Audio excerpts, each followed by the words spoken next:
E no último vídeo da nossa super revisão para o concurso do CAU Amapá, nós veremos mais duas legislações, a NBR 16.280 e a NBR 16.537, mais conhecida como Lei do Piso Tátil. Então vem comigo!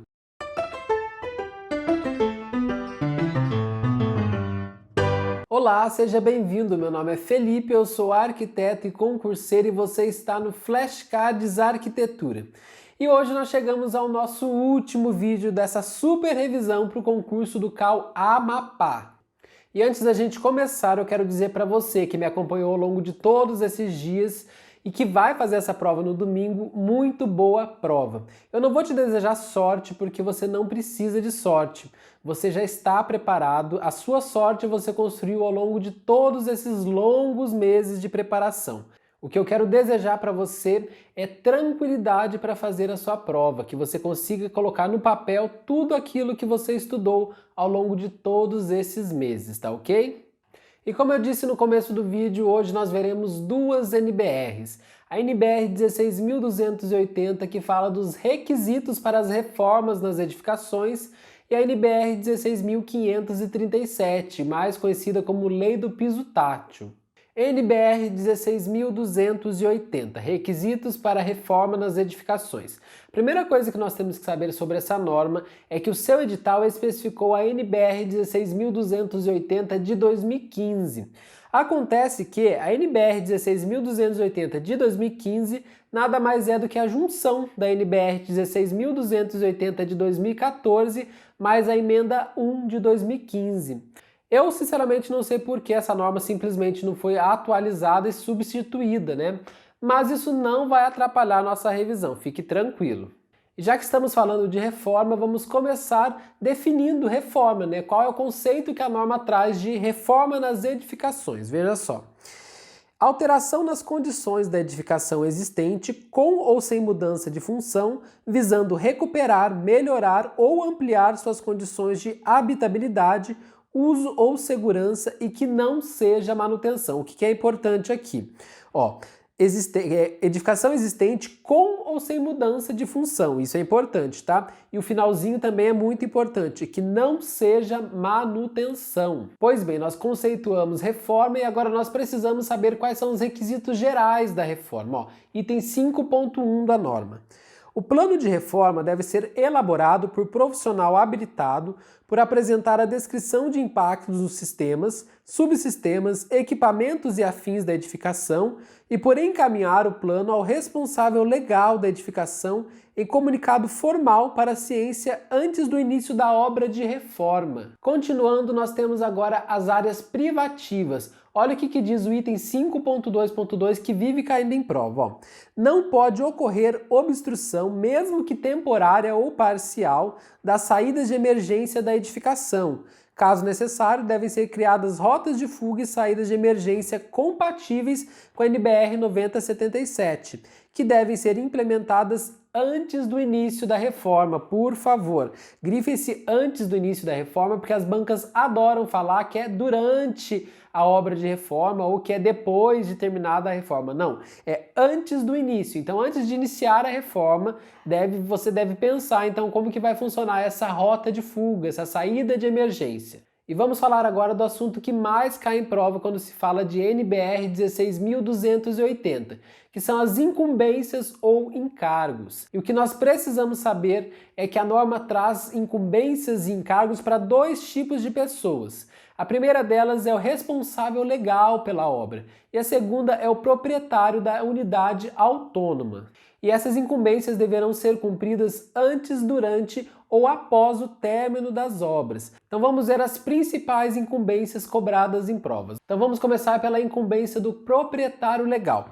Antes do início da obra de reforma, ó, cabe ao responsável legal da edificação o seguinte: quando o condomínio disponibilizar o teor da convenção de condomínio e regimento interno, requerer a necessária atualização do manual de operação, uso e manutenção da edificação, observadas as normas pertinentes vigentes, receber as documentações ou propostas da reforma com a constituição de profissional habilitado. E uma última incumbência, ó, autorizar a entrada de insumos e pessoas contratadas para a realização dos serviços de reforma na edificação somente após o atendimento a todos os requisitos do plano de reforma. Essa é a incumbência que é mais cobrada, viu? Ainda falando de responsável legal, vamos ver agora as incumbências durante as obras de reforma. Ó, tomar as ações necessárias sob qualquer condição de risco iminente para a edificação, seu entorno ou seus usuários. Olha a nota. O responsável legal pode a qualquer momento solicitar informações para o profissional habilitado executante sobre a execução dos serviços em atendimento ao plano de reforma. E por último, vamos ver quais são as incumbências do responsável legal após as obras de reforma. Ó, receber o termo de encerramento das obras conforme plano aprovado, elaborado pelo executante e seu profissional habilitado, e o manual atualizado. Encerrada a obra nos termos descritos, cancelar as autorizações para entradas e circulação de insumos ou prestadores de serviço da obra e arquivar toda a documentação oriunda da reforma, incluindo o termo de encerramento das obras emitido pelo executante. Nós falamos do responsável legal e agora vamos ver então o proprietário da unidade autônoma. Quais são as incumbências? Vamos começar por antes do início da obra de reforma. Ó, encaminhar ao responsável legal da edificação o plano de reforma e as documentações necessárias que comprovem o atendimento à legislação vigente, normalização e regulamentos para a realização de reformas.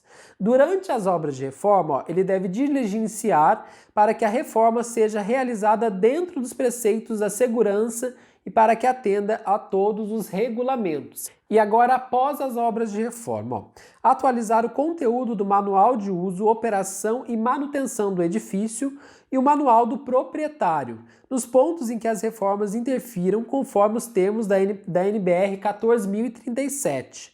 No caso de inexistência deste manual da edificação reformada, as intervenções que compõem a reforma devem ter o manual de uso, operação e manutenção elaborado conforme a NBR 14.037. E uma última coisa que eu preciso chamar a sua atenção para essa NBR é o conceito de arquivo que a norma traz lá no item 7.1. Veja bem. Toda a documentação das obras deve ser arquivada como parte integrante do manual de uso, operação e manutenção da edificação, ficando sob a guarda do responsável legal.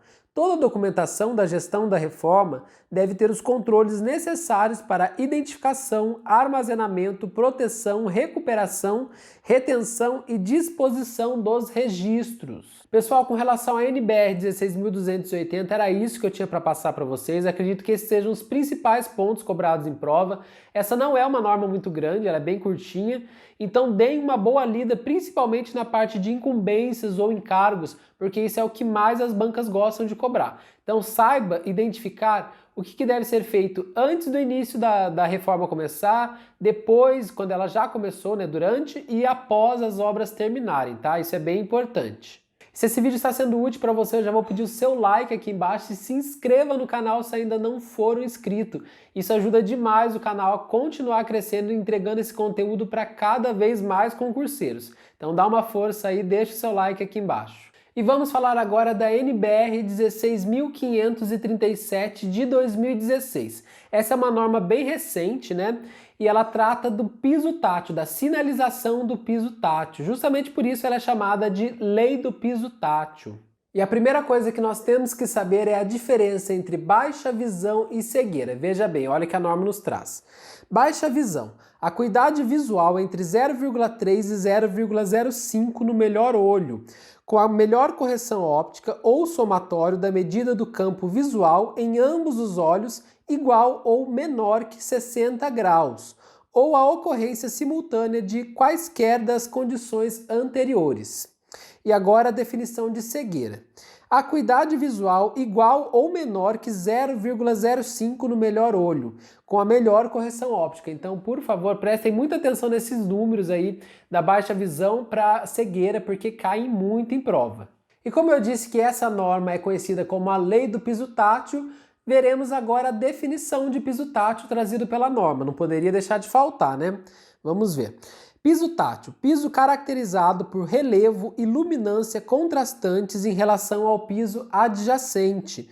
destinado a constituir alerta ou linha guia, servindo de orientação perceptível por pessoas com deficiência visual, destinado a formar a sinalização tátil no piso. E a próxima informação muito importante para a sua prova é lá do item 4.1, que fala das funções da sinalização tátil no piso. Veja bem. A sinalização tátil no piso compreende a sinalização de alerta e a sinalização direcional, respectivamente, para atendimento a 4 funções principais. Função A, função identificação de perigos, sinalização tátil de alerta, informar sobre a existência de desníveis ou outras situações de risco permanente. Segunda função, função condução, que é a sinalização tátil direcional, orientar o sentido do deslocamento seguro. Terceira função, função mudança de direção, sinalização tátil de alerta, informar as mudanças de direção ou opções de percursos. E a última função é a função marcação de atividade, que serve tanto para a sinalização tátil direcional quanto a de alerta, tá? Que é orientar o posicionamento adequado para o uso de equipamentos ou serviços. Pessoal, então essas 4 funções da sinalização tátil tem que estar na ponta da língua, hein? Ó, identificação de perigos, condução, mudança de direção e marcação de atividade. Continuando, contraste de luminância, outro ponto que as bancas adoram, item 5.6, ó. A sinalização tátil direcional ou de alerta no piso deve ser detectável pelo contraste de luminância, LRV, entre a sinalização tátil e a superfície do piso adjacente, na condição seca ou molhada. A diferença do valor de luminância entre a sinalização tátil no piso e a superfície adjacente deve ser de no mínimo 30 pontos. Esse 30 pontos aqui, ó, é fundamental. Da escala relativa. Deve ser evitado o uso simultâneo das cores verde e vermelha. Outra informação importante, distância de objetos, lá no item 7.7, ó. Distância de objetos. Deve haver pelo menos 1 metro de distância entre a sinalização tátil de direcionamento e as paredes, os pilares ou outros objetos, contando-se 1 metro desde a borda da sinalização tátil. No item seguinte, 7.7.2, nos casos de adequação de calçadas ou edificações existentes, podem ser admitidas distâncias menores do que 1 metro, desde que os obstáculos sejam detectáveis pelas bengalas de rastreamento ou sinalizados com sinalização tátil de alerta. E é bom a gente ficar esperto também com o item 7.7.3. Veja bem, ó. Na sinalização tátil junto aos balcões de atendimento, bancos ou locais onde haja aproximação ou permanência de pessoas, a distância da sinalização tátil de direcionamento deve ser maior ou igual a 1,20 m, sendo recomendável a distância mínima de 1,5 m. Então, pelo menos 1,20 m, mas o recomendável é 1,5 m. E a última informação que eu gostaria de trazer para vocês nesse vídeo é sobre os pisos táteis sobrepostos. Veja bem, olha o item 8.2. Pisos táteis sobrepostos. Admite-se o uso de pisos táteis sobrepostos ao piso acabado, sendo considerada a altura do relevo como a altura total do piso sobreposto. O desnível entre a superfície do piso acabado e a superfície do piso tátil não pode exceder 2 mm, grife esse número aí porque ele é bem cobrado, viu? Devendo ser chanfrado nas bordas a 45 graus. Gente, eu acredito que esses sejam os pontos principais da NBR 16.537. Se vocês quiserem um resumo um pouco mais detalhado, tanto dessa norma quanto da NBR 16.280 que nós vimos hoje, eu vou deixar um link aqui na descrição desse vídeo com 2 vídeos que eu já fiz, tanto da norma NBR 16.537 quanto da 16.280. Lá eu faço um resumo um pouco mais detalhado dos principais pontos cobrados em normas, tá? Aqui nós fizemos uma revisão bem rápida, hoje já é o seu último dia de estudo, não sei se você estuda no sábado ou não, né? Mas é bom você ir com a cabeça fresca, não tem regra, você pode estudar até sábado, tem gente que estuda até no dia da prova, né? Antes de entrar para a sala tá estudando. Tem gente que prefere parar as atividades na sexta-feira, aí fica a critério de cada um, tá? Mais uma vez, uma boa prova. Muito obrigado por terem acompanhado essa série de 8 vídeos, eu sei que foi desgastante para vocês, mas é reta final, depois na segunda-feira, no domingo, depois que vocês saírem da prova, daí é descansar pelo menos uns 2 dias, tá? E partir para outra, esperando o resultado que com certeza vai ser positivo, mas se não for, outros concursos virão, tá? O importante é você ir lá fazer o seu melhor e com a consciência tranquila que tudo que você podia ter feito antes, você fez na sua preparação. Gente, esse foi o vídeo de hoje, espero que vocês tenham gostado. Deixe aqui nos comentários sugestões de próximos vídeos, tá? E até o próximo vídeo!